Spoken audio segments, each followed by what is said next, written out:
खग्रास चंद्र ग्रहण 7 सितंबर 2025 अर्थात रविवार 7 सितंबर को चंद्रमा का ग्रहण प्रारंभ होगा और 8 सितंबर को प्रातः ग्रहण मोक्ष को प्राप्त करेगा।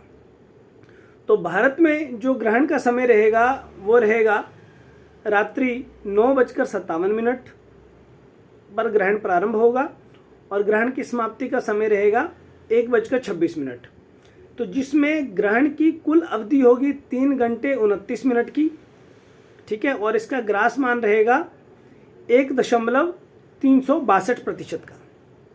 तो ग्रहण का जो मालिन्य होगा अर्थात चंद्रमा जब मलिनता को प्राप्त होगा वो समय रहेगा रात्रि 8:58 और उसका जो कांति पुनः निर्मल होगी, चंद्रमा पूर्णतः जब ग्रहण से मुक्त हो जाएगा, फिर जब निर्मल हो जाएगा, वो निर्मल होने का समय रहेगा रात्रि 2:25।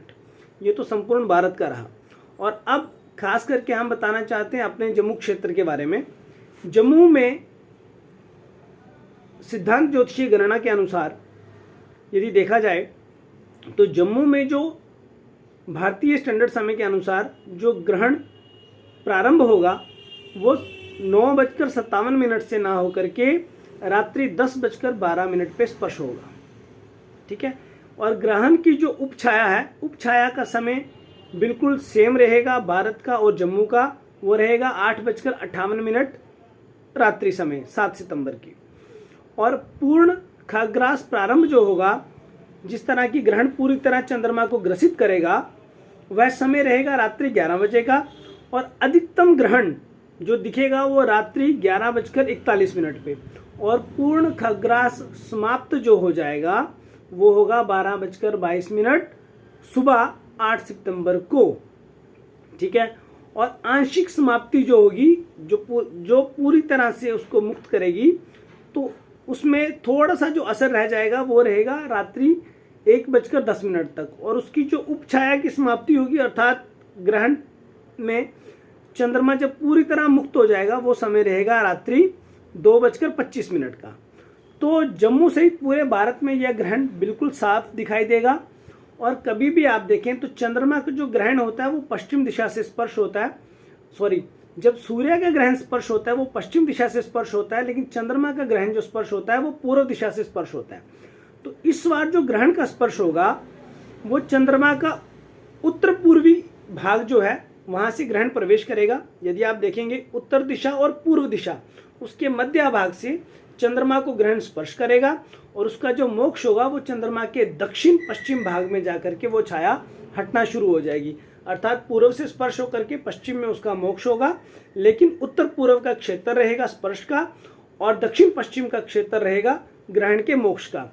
अर्थात इसका अर्थ यह है कि चंद्रमा का जो ग्रहण है वो ऊपर दाईं दिशा से पकड़ना शुरू करेगा और धीरे धीरे धीरे छाया निकलते हुए नीचे बाईं दिशा की तरफ उसे मुक्ति को प्राप्त कराएगा।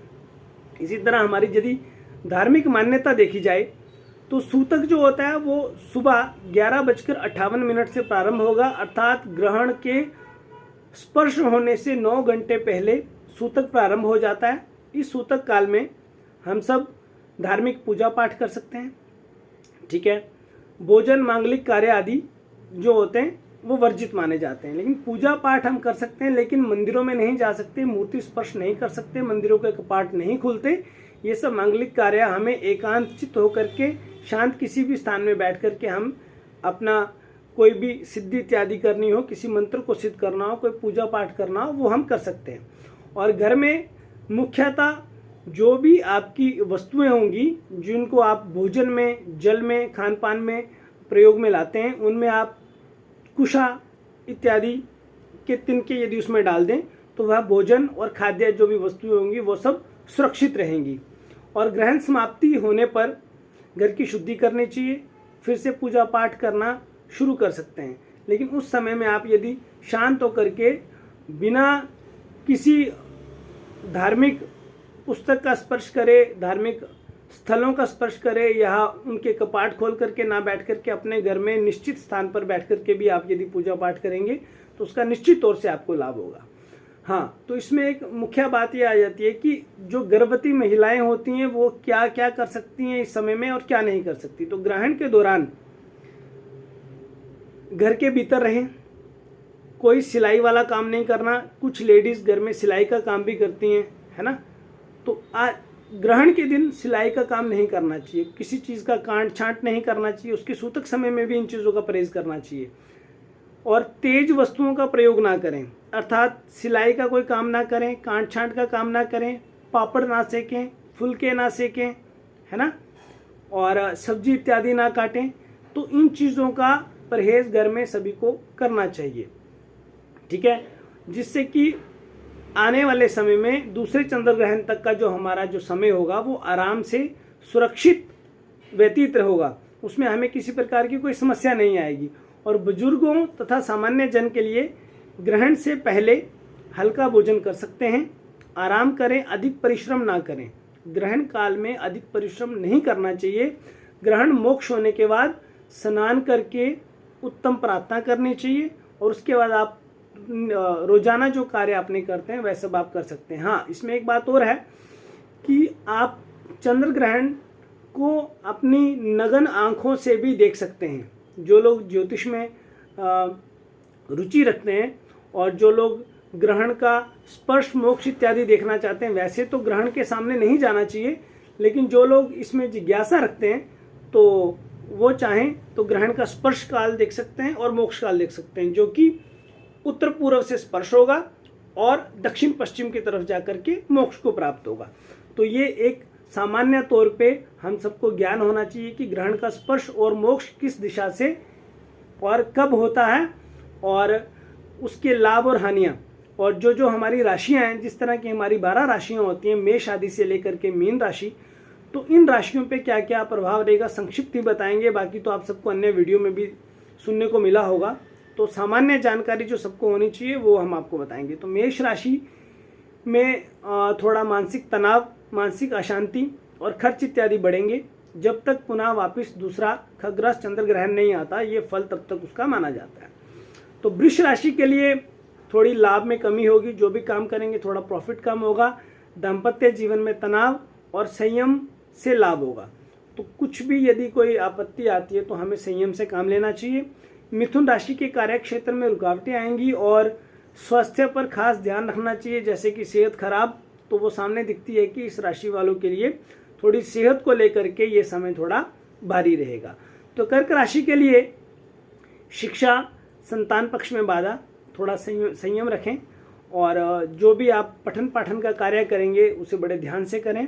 संतान का खासा ख्याल रखें और संयम बरतें, किसी भी काम में जल्दबाजी ना करें। तो सिंह राशि वालों के लिए पारिवारिक कलह, घर गृहस्थी में असंतोष रह सकता है, तो थोड़ा सा ख्याल रखना चाहिए कि किसी प्रकार की कलह ना हो, घर में असंतोष ना फैले। कन्या राशि वालों के लिए ग्रहण जो है इसमें साहस तथा पराक्रम घटेगा। यात्राएं यदि करेंगे तो वो कष्टकारी रहेंगी, तो इस समय यात्रा से बचना चाहिए। तो तुला राशि वालों के लिए आर्थिक हानि, वाणी में कठोरता से विवाद अर्थात आर्थिक हानि होगी, धन का नुकसान होगा। वाणी में कठोरता ना लाएं, नहीं तो उससे किसी से विवाद इत्यादि हो सकता है। तो वृश्चिक राशि वालों को मानसिक तनाव रहेगा, स्वास्थ्य संबंधी परेशानी रहेगी। धनु राशि वालों के लिए खर्च बढ़ेंगे, विदेश संबंधी कार्य अटक सकते हैं।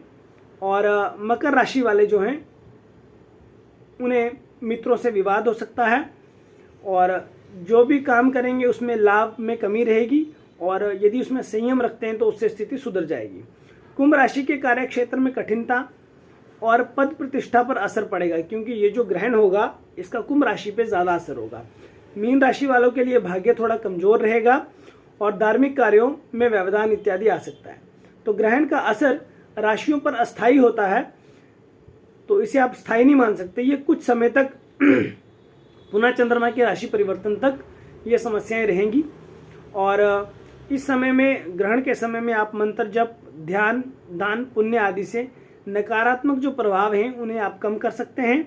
और संक्षेप में यदि हम कहें तो 7 सितंबर को खास करके जम्मू के क्षेत्र में जो ग्रहण का स्पर्श है वो 9:57 से ना होकर के रात्रि 10:12 पे प्रारंभ होगा और मोक्ष काल जो है वह 2:25 ही रहेगा।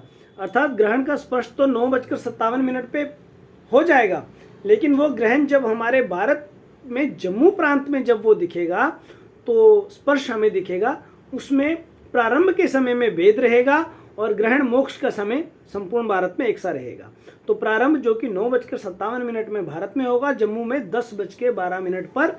यदि आप इसे देखना चाहते हैं तो रात्रि ग्रहण के समय में आप स्वयं अपने अपने घरों की छतों पर जा करके ग्रहण का स्पर्श और मोक्ष का अनुभव प्राप्त कर सकते हैं, ग्रहण के बारे में देख सकते हैं, ग्रहणों की जानकारी प्राप्त कर सकते हैं। और यह ग्रहण एक बार पुनः हम आपको बताते हैं, यह ग्रहण उत्तर पूर्व दिशा से चंद्रमा को लगेगा, नॉर्थ ईस्ट के मिडल से, है ना, और दक्षिण पश्चिम में इसको मुक्त करेगा अर्थात छोड़ देगा। तो धार्मिक मान्यताओं के अनुसार सूतक का पालन, गर्भवती महिलाओं और बुजुर्गों के लिए सावधानी तथा राशिवार प्रभाव को ध्यान में रखना उचित रहता है। तो हमने इस समय आपको जो मुख्य जानकारी थी वो सब दे दी हमने। ग्रहण का जो समय था वो भी आपको बता दिया, ग्रहण की दिशा, क्योंकि हमारी भी कुंडली में जो ग्रहण हमारी जिस राशि पे लगेगा उसमें सेहत जो है थोड़ी खराब रहेगी। और ग्रहण का समय बता दिया आपको, ग्रहण की दिशा बता दी, स्पर्श और मोक्ष, ग्रहण में धार्मिक सुरक्षा की बातें और 12 राशियों का जो फल है संक्षेप में आपको बता दिया। और पुनः यदि कोई ज़रूरत होगी तो अन्य किसी विषय पर जानकारी के लिए तो हम आपसे पुनः इसी तरह वीडियो बना करके संपर्क साझा करेंगे। और आज का ये वीडियो देखने के लिए आप सबका धन्यवाद।